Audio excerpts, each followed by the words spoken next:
আসসালামু আলাইকুম everyone, welcome to Marufa kitchen BD. আশা করছি আপনারা সকলেই খুব ভালো আছেন।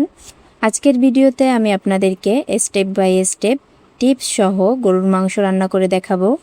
আজকের এই ভিডিওটা দেখার পর আপনাদের গরুর মাংস রান্না নিয়ে আর কোনো প্রশ্নই থাকবে না।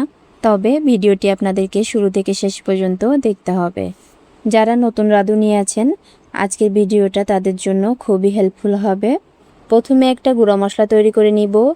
এখানে নিয়েছি হাফ চামচ কালো গোলমরিচ, 1 চামচ ধনিয়া, হাফ চামচ মৌরি, 1 চামচ জিরা, 3টা এলাচ, 2টা লবঙ্গ, 2 টুকরা দারুচিনি, 3টা শুকনা মরিচ।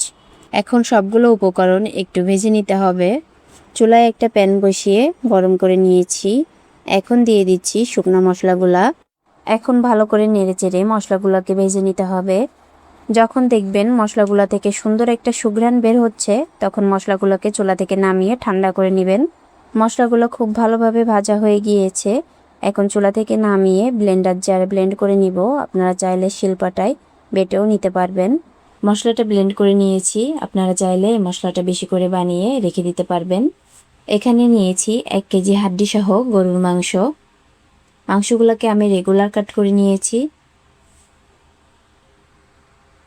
চুলায় একটা প্যান বসিয়ে দিয়েছি। এখন দিয়ে দিচ্ছি 1 কাপ সয়াবিন তেল। তেলটা গরম হয়ে আসলে দিয়ে দিব গোটা গরম মশলা। এখানে দিয়েছি 2 টুকরা দারুচিনি, 4টা এলাচ, 4টা লবঙ্গ, 2 টুকরো তেজপাতা। এখন শুকনা মশলাগুলোকে একটু নেড়েচেড়ে ভেজে নিতে হবে। এখন দিয়ে দিব হাফ কাপ পেঁয়াজ বাটা। আপনারা যদি পেঁয়াজ কুচি ব্যবহার করতে চান, সেক্ষেত্রে 1.5 কাপ পেঁয়াজ কুচি দিবেন। দিয়ে দিচ্ছি 2 টেবিল চামচ রসুন বাটা। দিয়ে দিচ্ছি 2 টেবিল চামচ আদা বাটা। এখন এই মশলাগুলোকে 2 থেকে 3 মিনিট ভালো করে ভেজে নিতে হবে, যাতে করে মশলাগুলোর কাঁচা গন্ধটা চলে যায়। মশলাটাকে ভালো করে ভেজে নিয়েছি।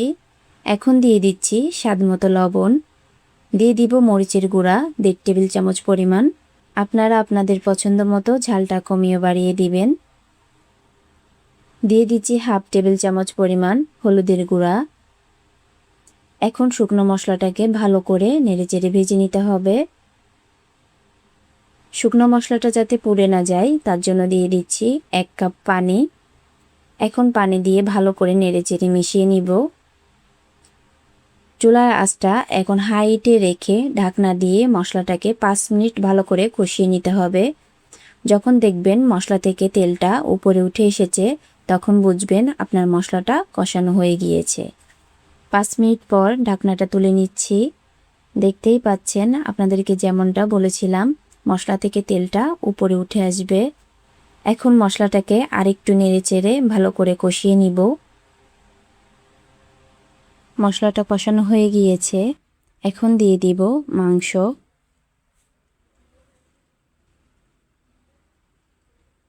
এখন ভালো করে মাংসটা মশলার সঙ্গে নেড়েচেড়ে মিশিয়ে নিতে হবে। মাংসগুলো মশলার সঙ্গে ভালো করে মিশিয়ে নিয়েছি। এখন দিয়ে দিব যে গুঁড়ো মশলাটা তৈরি করে রেখেছিলাম, সেখান থেকে অর্ধেকটা পরিমাণ, বাকি অর্ধেকটা রান্নার শেষের দিকে দিব। এখন মশলাটা ভালো করে নেড়েচেড়ে মাংসের সঙ্গে মিশিয়ে দিতে হবে। এখন দিয়ে দিচ্ছি অর্ধেকটা জয়ত্রী। দিয়ে দিচ্ছি একটা জয়ফলের 3 ভাগের 1 ভাগ। এখন আবারও একটু মশলার সঙ্গে ভালো করে নেড়েচেড়ে মিশিয়ে দিব। মাংস রান্নার এ পর্যায়ে চুলার আঁচটাকে হাই হিটে রেখে ঢাকনা দিয়ে 10 মিনিট রান্না করে নিব।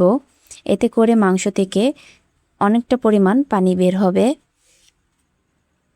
10 মিনিট পর ঢাকনাটা তুলে নিচ্ছি।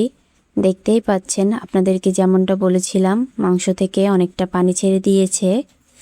এই পানিতেই মাংসটা 70% সিদ্ধ হয়ে যাবে।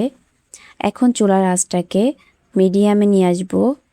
চুলার আঁচটাকে মিডিয়ামে রেখে ঢাকনা দিয়ে 25 থেকে 30 মিনিট রান্না করে নিব। 25 মিনিট পর ঢাকনাটা তুলে নিচ্ছি। দেখতেই পাচ্ছেন, পানিটা পুরোপুরি শুকিয়ে গিয়েছে।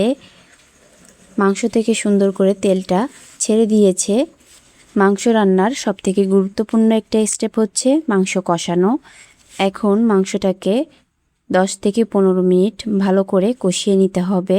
এতে করে মশলাটা ভালোভাবে মাংসের ভিতরে ঢুকে যাবে। মাংসটাকে কষানোর সময় ঢাকনা দিয়ে দিয়ে 3-4 মিনিট পর পর ঢাকনা তুলে মাংসটাকে ভালো করে নেড়েচেড়ে কষিয়ে নিতে হবে। 15 মিনিট মাংসটাকে ভালো করে নেড়েচেড়ে কষিয়ে নিয়েছি। মাংস আপনি যত সময় ধরে কষাতে পারবেন ততটাই মজা হবে। এই পর্যায়ে মাংসটা কতটুকু সিদ্ধ হয়েছে সেটা চেক করে নেবেন, লবণটাও চেক করে নেবেন।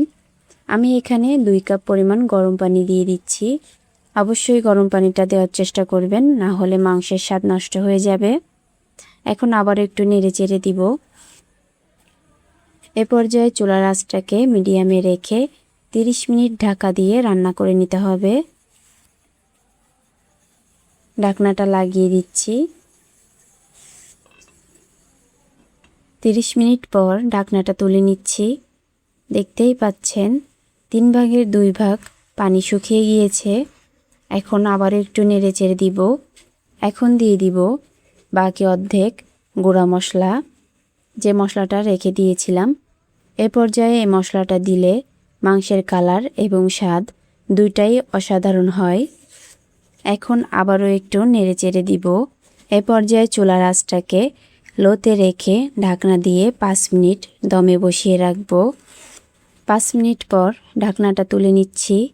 দেখতেই পাচ্ছেন মাংস থেকে সুন্দর করে তেলটা ছেড়ে দিয়েছে। মাংসের কালার টেক্সচার কতটা সুন্দর এসেছে। খেতেও অসম্ভব মজার হয় এভাবে গরুর মাংস রান্না করলে।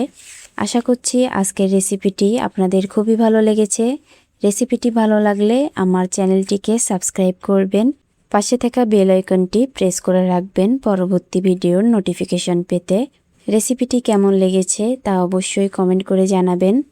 আবারও নতুন কোনো রেসিপি নিয়ে হাজির হব। সে পর্যন্ত সবাই ভালো থাকুন, সুস্থ থাকুন। আল্লাহ হাফেজ।